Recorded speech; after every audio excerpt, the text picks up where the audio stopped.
कक्षा 5 बच्चा अपनी हिंदी व्याकरण की पुस्तक निकालिए, उसमें निकालिए पेज नंबर 75। तो पेज नंबर 75 में हमने वाक्य के बारे में पढ़ा था और इसमें हमने इसके अभ्यास भी कर लिए हैं। इनके मौखिक प्रश्न हमने कर लिए हैं, लिखित प्रश्न कर लिए हैं और उचित विकल्प पर सही निशान लगाइए, ये हमने पुस्तक में ही कर लिया है।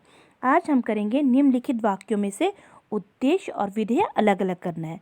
ठीक है, जैसे गीता अच्छा गाती है, तो गीता क्या है और इसमें उद्देश्य क्या है और विधेय क्या है, आपको पता लगाना है। तो इसके लिए आप अपनी पुस्तक कॉपी निकालिए और कॉपी में करते हैं।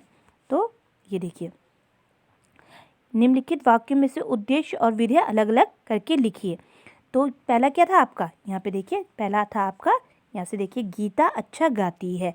तो इसमें क्या हो गया, इसमें उद्देश्य क्या हो गया, गीता क्या है, उद्देश्य है। और विधेय क्या है, अच्छा गाती है, यानी कि बात किसके बारे में हो रही है, गीता की, तो वो होगा उद्देश्य। दूसरा है मोहिनी आम खा रही है, तो उद्देश्य क्या है, मोहिनी। ठीक है, किसके बारे में बात हो रही है, मोहिनी, और बात क्या हो रही है, आम खा रही है, तो ये हो गया हमारा विधेय, आम खा रही है। फिर है गौ, सोमेश अच्छी कहानी लिखता है, तो बात किसके बारे में हो रही है, सोमेश की, तो वो हमारा हो गया विधेय और उद्देश्य।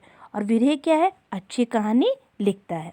फिर है सूर्य अग्नि का गोला है, तो बात किसकी हो रही है, सूर्य की, तो सूर्य हमारा उद्देश्य हो गया और अग्नि का गोला हमारा विधेय हो गया। फिर है मुझे कुत्ता पालना अच्छा लगता है, तो बात किसकी हो रही है, मुझे, मेरी हो रही है, तो मुझे कुत्ता पालना अच्छा लगता है, ये आपका विधेय हो गया। आगे बढ़ते हैं। आगे है मुझे आइसक्रीम चाहिए, तो उद्देश्य है मुझे और बात विधेय क्या है, क्या चाहिए, किसके बारे में, आइसक्रीम चाहिए। ठीक है, तो ये इस तरह से आप करेंगे, इनको अलग अलग करेंगे और आगे आपका उचित मिलान कीजिए। आपके पास वाक्य दे रखे हैं और अर्थ के आधार पर इनके भेद दे रखे हैं, तो आपने क्या करना है, इनको आपस में मिलान करना है। आपस में मिलान करने के लिए देखिए, सबसे पहले है अनन्या आज नहीं आएगी। नहीं आएगी तो मतलब ये हो रहा है आपका निषेधवाचक, जिसे हम इंग्लिश में नेगेटिव बोलते हैं या नकारात्मक वाक्य बोलते हैं।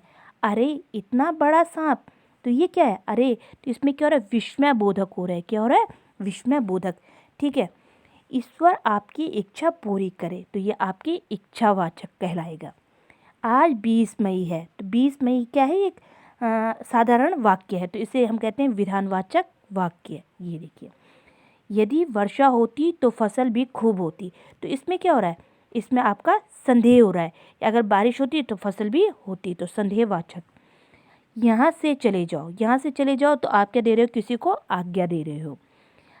क्या आप आ रहे हो, तो आप किससे प्रश्न पूछ रहे हो, क्या आप आ रहे हो, तो ये होगा आपका प्रश्नवाचक। और शायद वर्षा हो, तो शायद वर्षा हो, तो इसमें क्या है, आप नहीं, शायद वर्षा हो ये आपका संदेहवाचक होगा, और यदि वर्षा होती तो फसल होती, ये आपका संकेतवाचक होता। ये देखिए, एक बार पुनः देख लीजिए, ये देखिए, आप पुनः देख लीजिए, क्या है, शायद वर्षा हो, शायद वर्षा हो, तो ये संदेह हो रहा है। ठीक है, और यदि वर्षा होती तो फसल भी खूब होती, तो ये आपका संकेत हो रहा है कि अगर बारिश होती तो फसल भी खूब होती। क्या आप आ रहे हो, तो ये आप प्रश्न पूछ रहे हो। यहाँ से चले जाओ, तो आप क्या कर रहे हो, आज्ञा दे रहे हो किसी को। आज 20 मई है, ये आपका विधानवाचक होगा, सिंपल। अरे इतना बड़ा सांप, तो ये आपका विस्मय बोधक होगा। ठीक है, ईश्वर आपकी इच्छा पूरी करो, तो ये इच्छावाचक होगा। तो इस तरीके से आप इसको भरेंगे। अनन्या आज नहीं आएगी, तो ये निषेधात्मक होगा। तो इस तरीके से हमने वाक्य वाला आपने पूरा कर लिया है। रचनात्मक कार्य में है आपका, ये रचनात्मक कार्य है, इसमें आपके करना, चित्र देखिए तथा उससे संबंधित 6 वाक्य लिखिए।